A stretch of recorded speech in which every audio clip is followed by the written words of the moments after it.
Magandang araw mga kaparehas, narito po tayo sa Barangay Poblasyon, Bukawi, Bulacan. Ako sa makapanayan po natin ngayon ang butihing lingkod po ng barangay, naglilingkod sa serbisyo nagmamalasakit, gumagawa at gagawa pa ng maraming kabutihan sa kanyang nasasakupan sa Barangay Poblasyon na si Ginagalang Punong Barangay. Ang ating masipag at mabait na punong barangay dito po sa Barangay Poblasyon, si Ginagalang Punong Barangay Kapitan Ronald Ronnie Santos. Kap, kumusta na po ba kayo?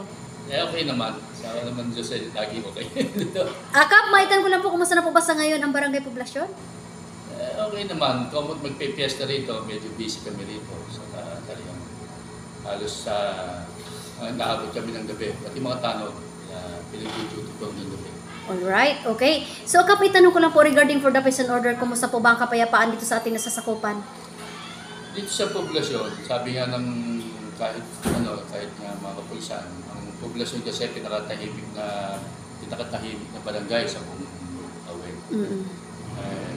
Kaya ang masasabi ko dito, okay naman. Wala naman kaming nagiging problema sa poblasyon.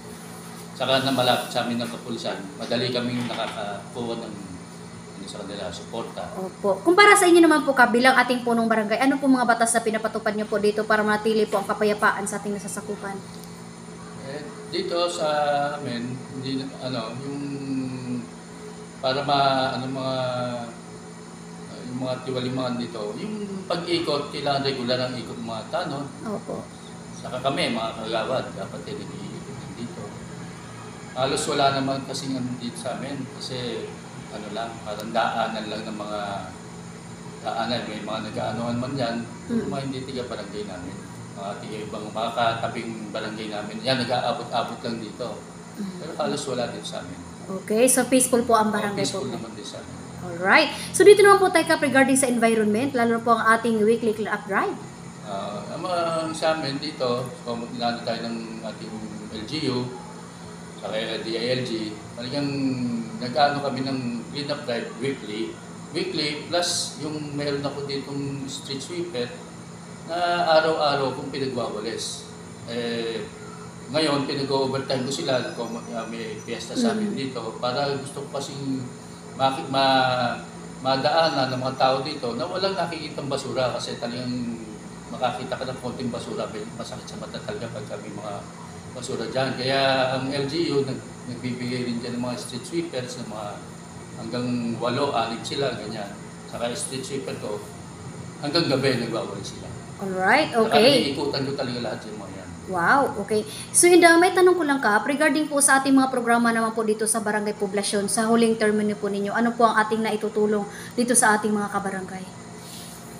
Sa akin dito sa mga yung kabarangay ko, yung inaano ko lang sila, inaano ko sa sekretary ko, talagang pinaano ko yung mga constituent ko, yung pangangailangan. Saka isa pa, talagang lagi kong target dito, yung paghingi ko ng mga projects dyan sa mga, kasi ang namin dito, ang main namin dito, yung mga aming mga drainage talagang, Opo. wala talagang wala sa kaayusan yung mga, takbo ng tubig. Kaya yan ang priority yung ginawa ko dito. Lahat ng mga kanal-kanal dito, yung mga drainage, tinatama ko lahat dyan. Kaya ngayon, yung mga tao dito, natutuwa sa nagiging takbo ng mga tubig. Hindi na nagbabaha sa kanila. Hindi kamukha dati, konting ulan lang, nagbabaha sa kanila. Dito naman halos wala na. Kaya yan na pinagpursilihan ko, yung drainage, yung basura. Ako ng mga, dati kasi wala kami sariling truck eh. Nagkaroon ako ng lumang truck dahil kay Mayor John. Ngayon, binigyan kami ulit ni Mayor John din ng bagong truck na. Kaya mas maganda servisyo ngayon ng mga nag-aakot ng mga basura dito. Kaya yung mga constituent dito, natutuwa naman. Basta may mga reklamo sila tungkol sa mga problema sa bahay nila.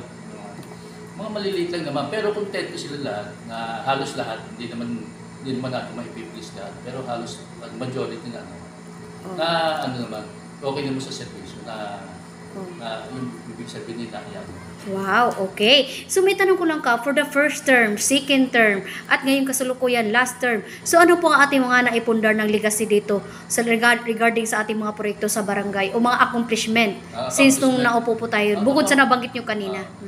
Nung dumating ako dito sa barangay, hindi naman mapagkakaila kahit kanino kasi talaga naman ang nakakapansin, hindi naman kabarangay ko lang nakakapansin. Halos lahat ng nagdadaan sa barangay namin, ang unang napapansin talaga nila dito, yung barangay. Kasi barangay dati, talagang disorder. Hindi naman hindi pati yung yung kusina, dyan kasi kumakain ng mga tao, mga tanong, kaya inayos ko buong barangay. Dati, ang barangay, makikita naman sa pictures yung mga kung ano itsura ng barangay dati. Tapos naglag ng third floor, para yung mga maliit ng barangay ko, yung third floor, ginagawa namin parang storage, para nilagyan ng mga gamit namin. Nagkaroon kami ng daycare. Dati kasi sa buong Bukawi, poblasyon lang walang daycare. Ngayon, nagkaroon na kami ng daycare. Dati, mga kalsada dito, hindi naman nagpapaispag sila, paputol-putol. Kaya, yung hindi magtatagal, yung iba, nasisira. Kaya nung dumating ako dito, halos buo ng buong poblasyon, pinaspaltuhan namin yan. Wow. Oo, kaya tapos yan, yung drainage nga, dyan maraming tuwa-tuwa dyan kasi hindi naman poblasyon lang nakikinabang dyan sa drainage, pati Tipona, Bagong Bayan, dyan yung pinaka-main na daanan dito, naipagawa namin since noon dati, kahit maliit pa, hindi namin nakikita pinagagawa yan. Ngayon, yan ang pinagpursigihan kung magawa yung mismong main na daanan ng tubig. Kaya ngayon, sa dito naman, halos wala na yung dati kasi pagkamulan, may mga portion dyan nagbabaha. Kasi hindi maganda takbo ng tubig. Ngayon, wala nang problema. Wow. Dinuduktong-duktong ko na lang kung pinagtutulungan namin ng budget ng munisipyo, 20%, saka yung request namin kay senador. Kahit pa paano, meron kami lalalapitan na senador. Napagduduktong-duktong namin. Kaya yung mga problema dati na hindi masolusyonan, ngayon, maganda na. Maganda na mga namin dito. Halos lahat naman, pati basura, okay na. Kaya sa akin, bago matapos yung termino ko, gusto ko lahat ng yung mga kanal na kahit maliliit lang yung mga budget namin, pagduktong-duktong namin para maging maayos na lahat. Wow. Kasi yan lang naman ang main project namin dito, problema. Priority ninyo? Priority po. Yan lagi inaano ko ng priority ko.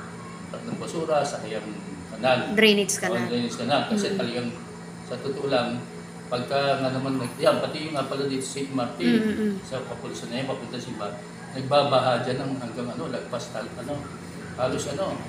halos sa binte ang tubig pagka biglang ulan. Ngayon wala na lahat. Naayos na lahat siya. Wow. Kaya marami naman taong natutuwa dahil hindi sumaganyan kahit siguro pagtanong. Talagang dyan sila tuwan-tuwa sa ganyang naiayos yung takbo ng tubig. Bukod doon, marami naman nakakapansin at marami naman tutulong sa ito. Okay. Pero nabanggit nyo kanina, Kap, so ang karagdagan nating priority ay ang mga drainage canal dito. So bukod pa po dito, ano po ang priority pa ninyo dito sa barangay poblasyon? Mga dito, sa bagay mga major lang. Mga major na lang. Sa akin dito, yung mga pangangailangan ng tao, kung dati pagka mga humihingi-hingi, ako ina-action ng gadget namin. Yung dati kasi, pagka yung mga dito mga Meralco, ang mga tao kasi ganun mga tao. Dito sa poblasyon, tahimik ang mga tao dito. Pero pagka nagkaroon sila ng kamukha niya, magbarangay nila, laging barangay. Magkaroon problema sa Meralco, walang barangay. Magsasalita lang sila pagka may problema mismo doon sa bahay nila.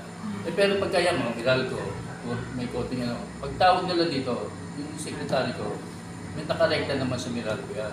Kaya, konting problema nila, pagka hindi nila sa barangay, sandali lang, isang oras, pagka malaki problema, naabot hanggang kinabukasan. Pero na-action na agad namin lahat. Wow, okay. Pati lahat, wala naman, pati mga senior namin, contento naman sila lahat sa amin. Okay. So, Kap, ganito po, kung nanonood po ngayon ang ating mga minamahal na mga kabarangay dito po sa Barangay Poblasyon, ano po ang inyong mensahe o panawagan sa ating mga minamahal na mga kabarangay? Sa mga kabarangay ko, Lalo na po ngayon, last term yun na po. oo, sa akin, ang kaano lang ng mga kabarangay ko, siyempre, bagay hindi ko naman talaga ma-please din lahat. Ang sa akin lang, kung ano lang, kung ano kayang gawin ng barangay, huwag kayong mahiya o lumapit sa barangay. Talagang ito, pinasukan namin dito, at kami nandyan sa inyo para gabayan o kung ano man yung kailangan, kung ano man yung ano ng mga constituent, huwag kayong maano sa barangay. Talagang kami na rito para pagsilbihan kayo ng maayos. Pipilitin namin na maging ayos o maging tawag dito na basta yung lang Matahimik, natin. opo. Gusto ko lang sa aking mga constituent maibigay ko sa kanila lahat Yung ng aking servisyo. Wow, alright. Kung ano naman po ang inyong mensahe, Kap, sa inyong mga kagawad Sa mga kagawad ko. na may gusto din pong pangarap. Sa mga kagawad naman, lagi ko naman sinasabi sa kanila, ako patapos na. Oo. Sana, hindi ko naman sinasabing gayahin nila ako.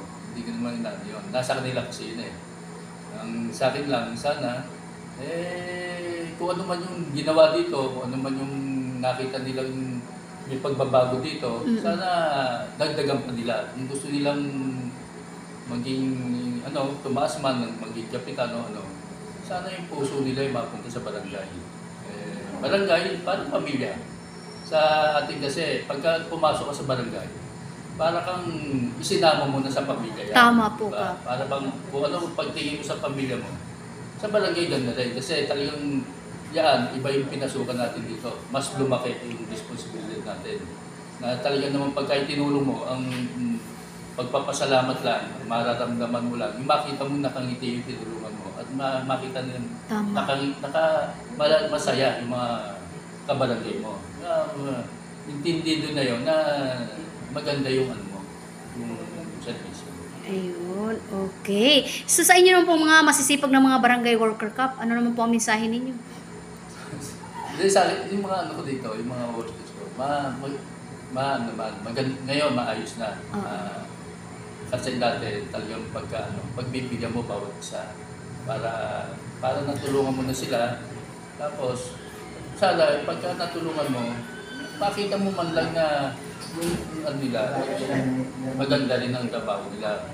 Kaya nga lang, alam mo naman sa barangay, talagang may mga ganun, Pero ngayon, maganda na, talagang lahat ng report na hinihingi ko sa nila, naibibigay na nila. Saka maganda ang samahan ng mga namin dito, yung mga babae na mga LLN, mga leader, lahat maayos na. Ayun. So wala na po kayong huling mensahe, Kap, sa inyong mga kabarangay. Okay na po yun?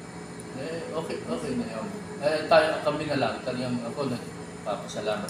Opo. Ano rin ako sa mayor namin kasi lagi na support sa amin yan. Ang aming senador, lagi nandyan. Pati yung father nila, brother nila, nakaano sa amin, nakasuporta. Hindi namin maiayos ang aming barangay, panunungkulan, kung wala sila. Kailangan talaga papasalamat ako, nakaano sila, lagi silang nakagabay sa amin. Wow, very supportive, Kap. Very supportive yung pamilya Villano ba. Okay. Pati si Vice Opo. yan. Pagka may mga problema sa amin, hihilingan namin sa mga advice sa abogado kasi na. Malaking LGU talaga nakasuporta na to sa mga barangay. Okay, so yan po ang pinakamagandang mensahe ng ating butihing lingkod po ng barangay dito sa Barangay Poblasyon Bukawi, Bulacan, na ayon po kay Kap, huling termino na niya sa paglilingkod. So maraming kabarangay na nalulungkot sa kanyang butihing pagmamalasakit at pagsiservisyo po. Mamimiss po kayo, Kap, ng mga kabarangay ninyo. Kahit nandyan lang naman ako. Hindi naman ako, ang may iba lang sa akin, bababala ako sa barangay. Pero yung servisyo, hindi mawawala yun. Wow. Kasi Handa pa rin kayo tumulong, Kap. Wow. napunta na tayo sa barangay. Kaya yung barangay, hindi na mawawala sa puso natin. Talagang, kung may lumapit man, para bang ang naiba lang dyan, yung posisyon. Opo. Wala na ako sa posisyon na yun. Opo. Pero, yung serbisyo, kung ano pa rin may tutulong ko, nandiyan lang ako, alam naman nila yun. Saka sinabi mo sa kanila yan. Ako, anytime. Basta, kailangan nila ako, anytime, nandito lang ako. Okay, yan po mga kaparehas ang mensahe ng ating butihing lingkod po ng barangay sa Barangay Poblasyon Bukawi, Bulacan. Magandang araw po mga kaparehas. Lay Castro po ng Parehas News. Ingat-ingat po kay Kap and your family. God bless us all. Salamat po. Mabuhay po kayo, Kap, hanggat gusto ninyo. Thank you, thank you.